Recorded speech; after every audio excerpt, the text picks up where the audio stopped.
I want to thank you all for joining us today as we feature Dr. Don Kraybill, Distinguished Professor and Senior Fellow Emeritus at the Young Center for Anabaptist and Pietist Studies at Elizabethtown College. Thank you so much for being here with us today, Don. My pleasure. I'm very excited to meet with Don today as he presents on the topic of what the Amish taught me. Don just recently completed some essays on this topic that will be in readers' hands by this time next year, which is really, really exciting, Don. I also wanted to share a fun tidbit that in a few months, Don will be celebrating 50 years of being part of the Elizabethtown College community and has, without a doubt, taught many alumni throughout his time at the college. I would also like to share with you a short biography. Donald B. Kraybill is internationally recognized for his scholarship on Anabaptist groups. Kraybill is the author, co-author, and editor of many books and professional articles on Anabaptist-related topics. He began teaching at Elizabethtown College in 1971 and later directed the Young Center. His books have been translated into 6 different languages. Among other books, he is the co-author of Amish Grace, How Forgiveness Transcended Tragedy, and author of Renegade Amish. The 40th anniversary edition of his The Upside Down Kingdom appeared in 2018. Johns Hopkins University Press will release his book of short essays, What the Amish Teach Us, in 2021. Don and his wife Frances are members of the Elizabethtown Church of the Brethren, where he has served in many leadership roles. Today, Don will be presenting on 5 themes from his new essays on what the Amish have taught him. Those themes are humility, patience, technology, apprenticeship, and forgiveness. Take it away, Don. Caitlin, thank you very much. I really look forward to this time to have a conversation with you about the things I've learned from the Amish.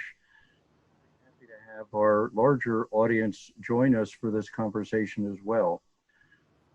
As you mentioned, there are 5 topics that I thought I might talk about, and it might surprise you that I learned these kind of things from the Amish, but these are personal takeaways that have been important to me, and some of them were quite surprising. I didn't expect these kind of things. So the first one is humility, and this goes back to my very first book. The book was titled The Riddle of Amish Culture, and it came out in 1989. And so when I was working on it, it happened for various reasons that a single Amish woman, Rebecca, who was about 50 years old, would stay at our house once a month because we lived close to where her doctor was, and she would come up on a monthly basis. Quite interested in what I was writing about her people, and said she wanted to see a copy of it when I had the manuscript finished. When I had finished writing it, but before it was sent to the publisher, I gave her a copy. And when she came back the next month, I said, well, what do you think? How did you like it? Do you see any issues? Well, she said, there was one thing I really didn't like. Really? She said, yeah, you made a big mistake. It's like, this isn't correct. This is not how. I said, well, what was it? She said, well, you said, we think everybody else is going to hell. I didn't say that. She said, well, that's what it sounds like. She pointed in the manuscript, she had identified this section, and I had said that the Amish emphasize separation from the world. And they think about the Amish world and the English world. And I had made a reference to Luke's, to Matthew's, Jesus talks about the Sermon on the Mount. There are 2 roads in life. One is the straight and narrow road to life. The other is a big, broad, heavily traveled road to destruction. I said in the text that the Amish divide the world up that way. And I said, I didn't say other people are going to hell. She said, well, that's what it means. That's what it means when you say we think everybody else is on the broad road to destruction. I said, well, what do you believe? And she said, well, we believe you shouldn't judge other people and you shouldn't judge other people's religion. I said, well, what can I say? How can I get this fixed so it will be correct? And so I played around a little bit and I said, how about if I would say the Amish believe in this idea of two different roads, a narrow, straight road to life, and a way of vanity and vice, not saying destruction, but vanity and vice. She said, that would be perfect. That would be great. And she said, call the printer right now and tell them to change it. I said, well, even I will. So I actually did call a couple of days later, and it came out correctly the way she wanted it in the book. But it really emphasized to me how we may make prejudgments. I was thinking that probably the Amish did view the rest of us that way, but it's a real sense of humility when she said, when she says, you know, we don't judge other people. And she went on to say that's why we don't have mission outreach or evangelism, because if we did that, we would be saying other people's religion is wrong and ours is right. She said, we do want to be a light in the hills so that people can see our witness by our way of life. But it was a big lesson in humility that I found to be very helpful. Okay, I think we're going to turn to the second one now, and this one is patience. And patience is something that's not very popular in our society. In sort of hyper-modernity, we want to go everywhere as quickly as we can. We want to get mail delivered today, same day delivery. We want express this and express that. And the Amish way of life really treasures and values patience much more. And one of the most striking things for me was the first time I went to an Amish church service. Over the years, I've gone to probably 24 of them. But in the very first one, these are 2.5 hour long services, and there may be 150 people gathered in a basement of a home or in the first floor. Some of the older houses, they could meet that way. And people are sitting on backless wood benches. And what struck me the most was how small children were contented. Think of it, 2.5 hours, 2.5 hours, and the children were quiet and contented. I couldn't believe it. And I'm talking anywhere from, you know, a 6-month-old child to 2 or 3 years old. And they would sometimes walk back and forth between their mother and their father. But they had little toys, like little fabrics or little tiny toys or pieces of paper that they would content themselves with. But it was just astonishing because I had well, now my daughters would have been in more like 8 and 12 at that point. And to imagine them as a little child sitting still and being contented in a church service, it was just astonishing. And that was reinforced a couple years later when I went to another church service. And in the church services, the women are on benches, the middle of the meeting room is divided in half. And so the women face the men and they're looking at each other. And in the center, there's an aisle, and the men are on one side, the women the other side. I was on the first row of the men because I was considered a outsider who was like a guest of honor. So I ended up 5 feet across the aisle from what seemed to me to be an 8-year-old child, probably in 3rd grade. And didn't get to talk with her. And she happened to be up there because her grandmother was there beside her. And we just looked at each other, just directly to each other for 2.5 hours.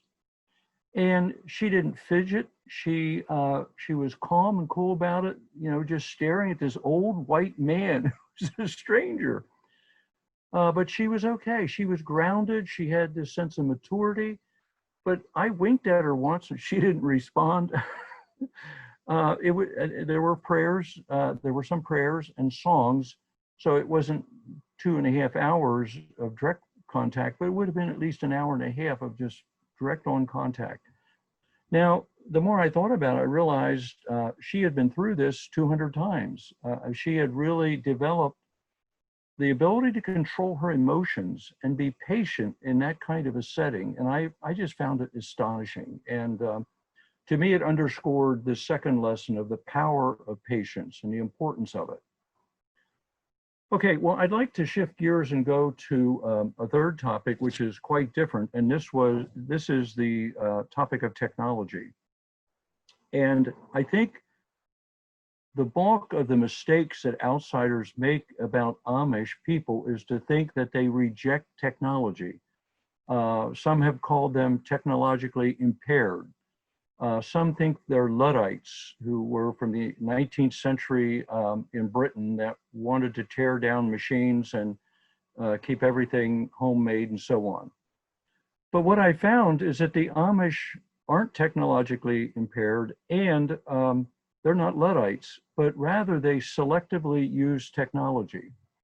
So as I was in the early years of my research, I was curious about the car, why Amish people did not own cars and weren't permitted to own cars, but on the other hand, could ride in them with their English neighbors or hire taxi service. So I asked Bishop Eli, I said, I was in the living room of his home, and I said, well, is the car sinful? Is the car immoral? And he said, no. He said, Don, the car is not immoral. We don't think people that have cars are going to hell. He said, this is all about the next generation. I said, the next generation? What do you mean by that? Well, he said, it's what will happen to our children and our grandchildren. He said, if we have cars, it's going to pull the community apart. It's going to scatter the community. People will drive off in their cars. Young kids will get jobs in cities. It's going to fragment the community. So he said, we're thinking about how can we keep the community together? How can we maintain a holistic community over time, over generations? And he said, we think the car is the biggest threat to that. Now, in terms of technology, the Amish do 3 different things with it. Some of the things they reject outright, like television. Others they accept. For example, barbecue gas grills. They will buy state-of-the-art barbecue gas grills because in their mind there's nothing wrong and there's not a threat there. But then a lot of things that are uncertain or they're not sure what to do with, they negotiate with, I call it negotiating with modernity or negotiating with the new things. And so just for 2 examples, the car and electricity. With the car, they've said no, we won't permit people to own a car or have a driver's license, but we will permit members of the church to hire taxi service. I like to say they out-Ubered Uber about a century ago because they started doing this in the 1920s. And so they would contact our next door neighbor and say, hey, I need to go to a funeral out of the county or that sort of thing. And so eventually this practice developed of having access to technology, but not owning it. And so today you'll see that continuing. A related example from technology is electricity.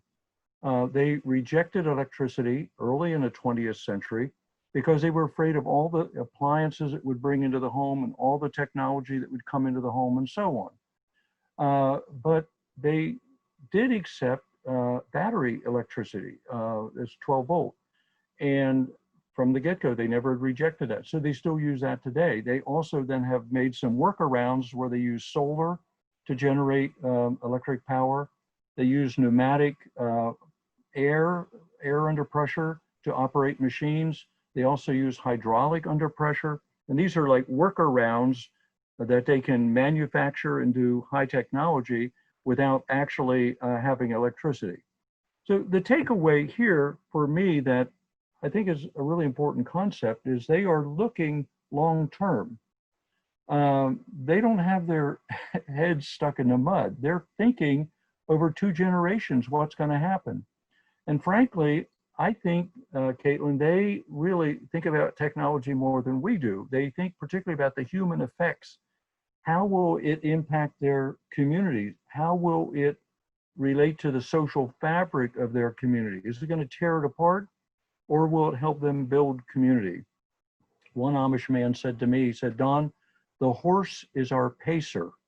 It slows us down. It controls the pace of our life, because when you travel by horse and buggy, he said, we can't speed up quickly like you can with a car.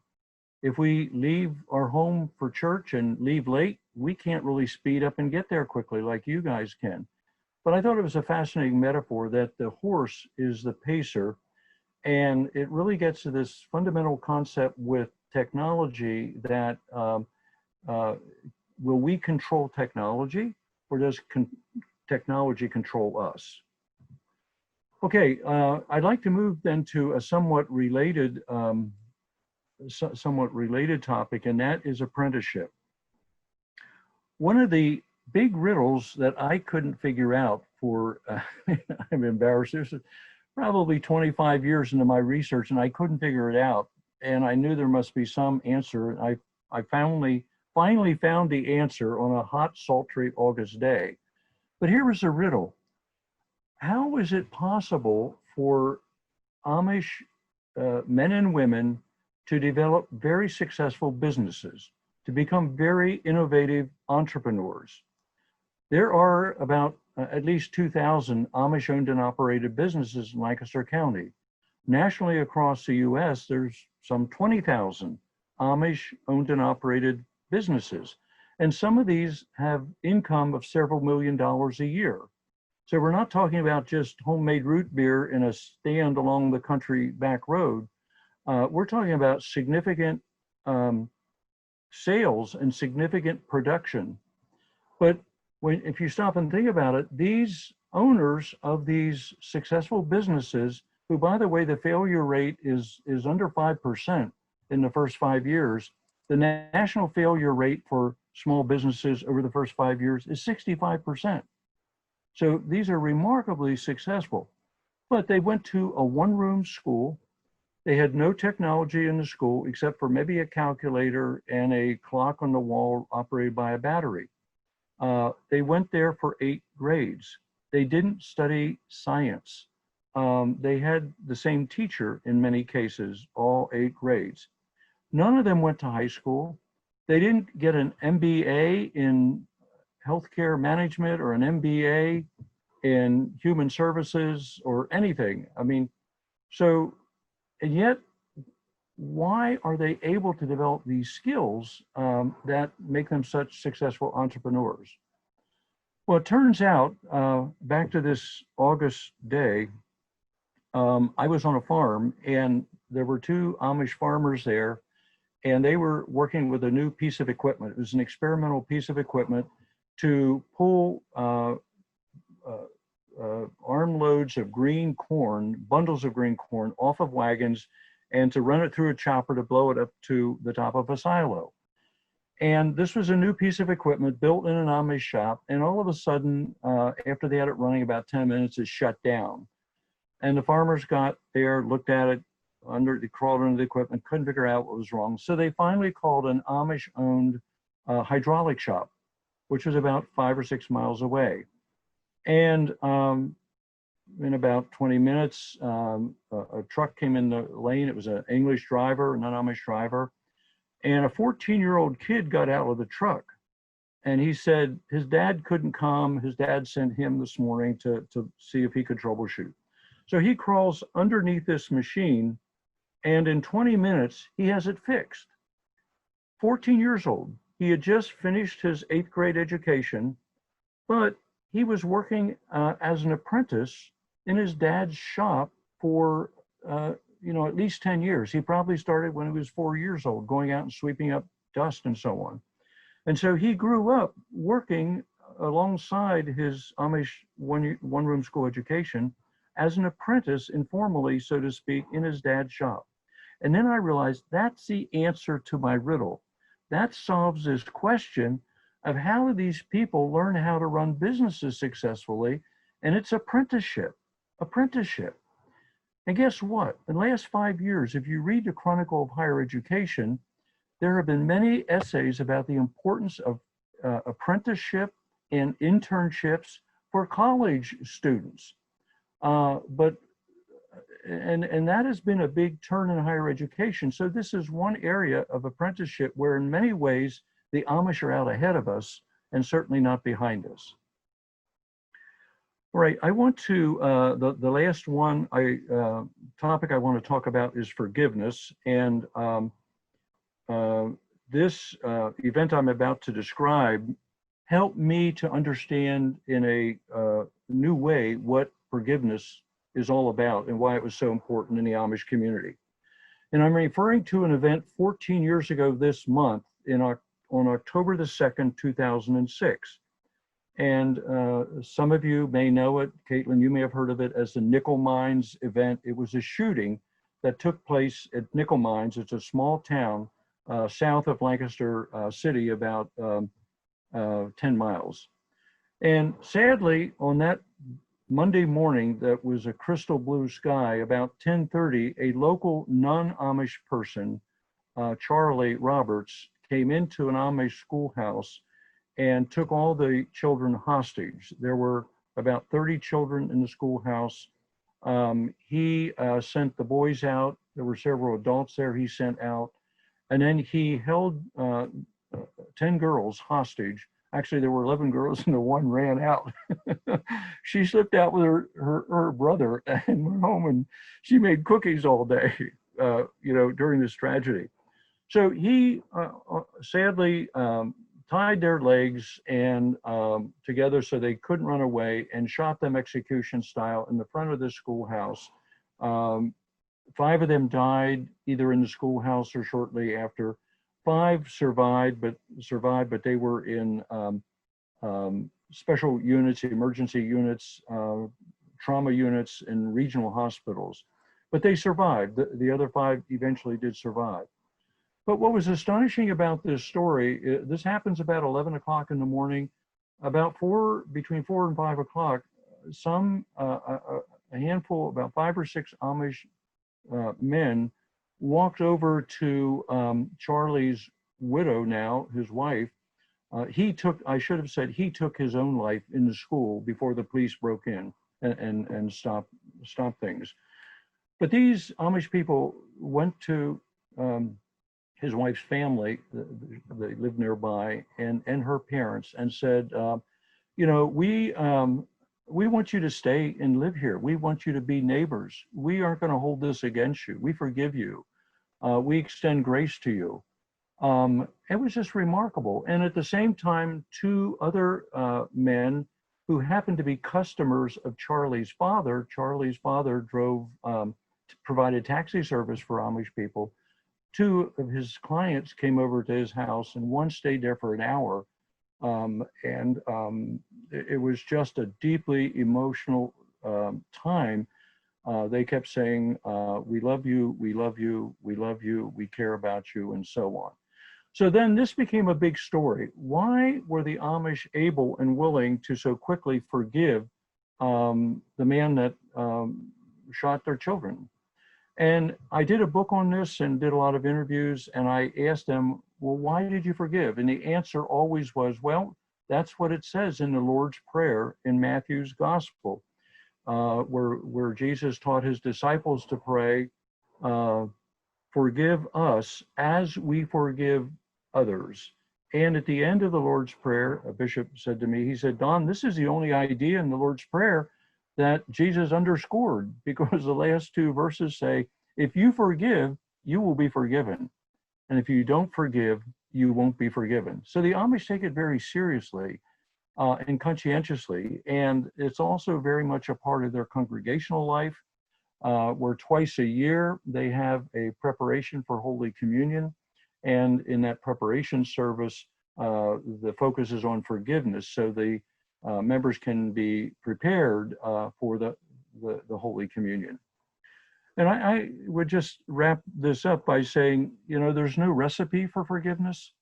Everybody does it in a different way, but forgiveness, I learned from this story, is just very important, Because if we aren't willing to forgive someone who has harmed us in some way, we remain a prisoner of that person. That event and that perpetrator still controls our life. And there's a whole new sense of freedom if we're able to move forward with forgiveness. And I don't mean that it's easy, I don't mean that it's cheap, but to start on that journey is, I think, very important. So I'd like to wrap this up, Caitlin, if I could today, by reading something from my book, Amish Grace, How Forgiveness Transcended Tragedy. And it pertains to the nickel mines, the nickel mines story. They stand straight and tall. 5 pear trees along a fenced row quietly face the sky, blending in with the seasons, unpretentious, without names or markers. Travelers on that small country road speed by without notice, but the villagers know the secret. The Amish and their English neighbors all know. They all know that each somber tree testifies to a young life that was snatched out of this world by the violence that touched down on that tragic October day at the West Nickel Mines School, just 30 yards away. Thank you so much, Don. That was absolutely wonderful.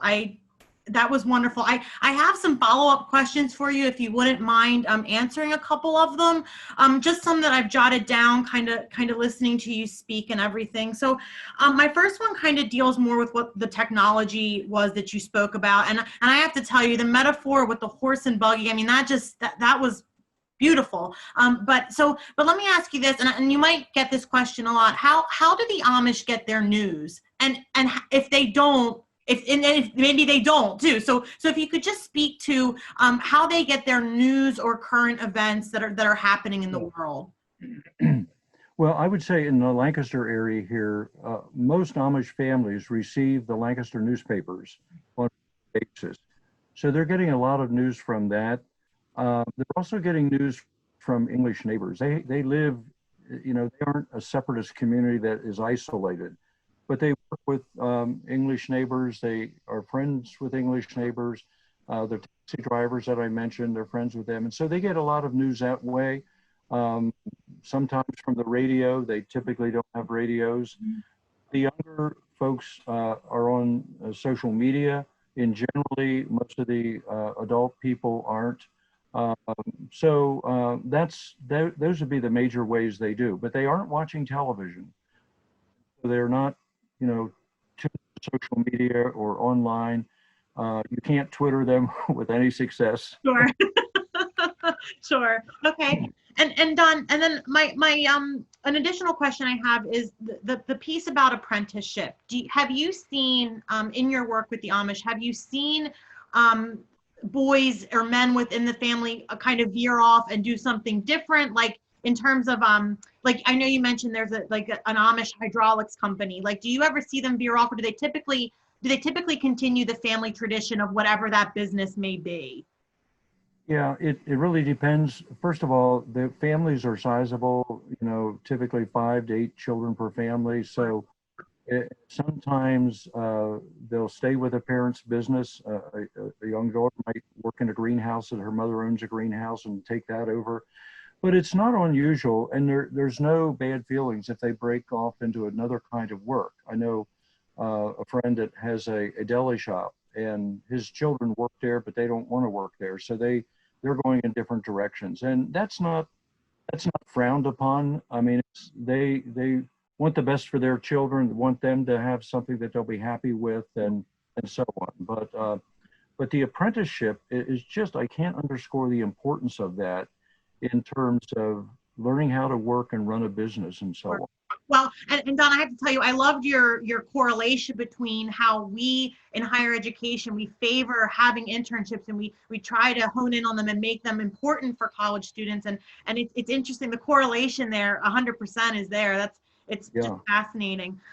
Now, Don, just to kind of end this, just for my, for our viewers' knowledge and for my knowledge, do you feel like your upcoming 2021, do you feel like this grouping of essays is going to be the capstone, or do you feel like there might be something after that that you'll publish or write in some way? Well, as one sage said, once you smell the book coming off the press, you can't stop writing. So Sure.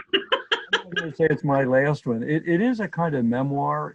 I was actually invited to write it Okay. by Sure. Johns Hopkins. Sure. And so it forced me to go back and think about, well, what did I actually learn? What are the things that I found most important? Mhm. And so it's a kind of quasi memoir, Sure. but just short essays. And the idea is, I mean, each essay is about 1,200 words. So Okay. the book itself, it's a kind of red-eye flight. You get on Los Angeles, and by the time you're in New York, you'd have read it on Sure. the flight. Yeah. A quick read and easy because there's a lot of different topics and they're all short. So Okay. Okay. And Don, I got one more question for you, and sure. this might be a little bit of a hard one, but if you can look back on all your years of being with the Amish, studying the Amish, is there any one single moment that left an incredibly profound effect on you? Like, if you look back on it, was there one moment or one aspect that you learned that you you never been able to get out of your head? Yeah, well, I would say it's nickel mines. Okay, sure. I didn't understand Amish spirituality till nickel mines. I was focused more on the cultural things.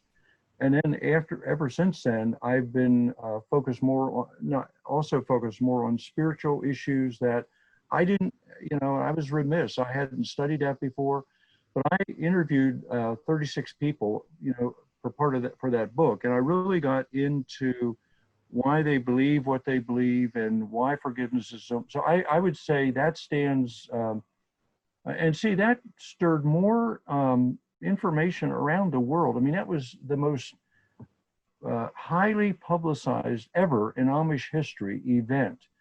And that's just the cornerstone in terms of, if I have to pick out one event like that, that's, Sure. the cornerstone. So, well, and Don, I guess too, to follow up with that, it wasn't necessarily, I mean, the incident was incredibly impactful, but the forgiveness these people had, that's what really struck right. people. From what you said, it seemed like that's what struck people the most, I think, was the forgiveness. Yeah, there was pushback, some pundits who said, well, that's robotic forgiveness. It's so unhealthy to forgive that quickly. And the Amish would say, well, you have to start somewhere, and we try to get it started. Yep, sure. We're clear, it's hard work. And one Amish father said to me about 2 months later, he said, my son had a nightmare last night. So he said, I had to start with forgiveness all over again. Mm-hmm. Yep. So they're not, it was deep and sincere. And Mm-hmm. they would say it was the start of a journey. Sure. And so anyway, I would say that's the cornerstone event more than any other that Sure. was very crucial in my understanding of Amish society. Sure. Well, Don, thank you so much again for joining us. I can't thank you enough. This was absolutely wonderful. And we really appreciated featuring you today. And we'll keep a lookout for your book in 2021. It'll definitely be something to look forward to. It's a delight. It was a delight to be with you, and I really enjoyed the conversation. Awesome. Thank you so much, Don.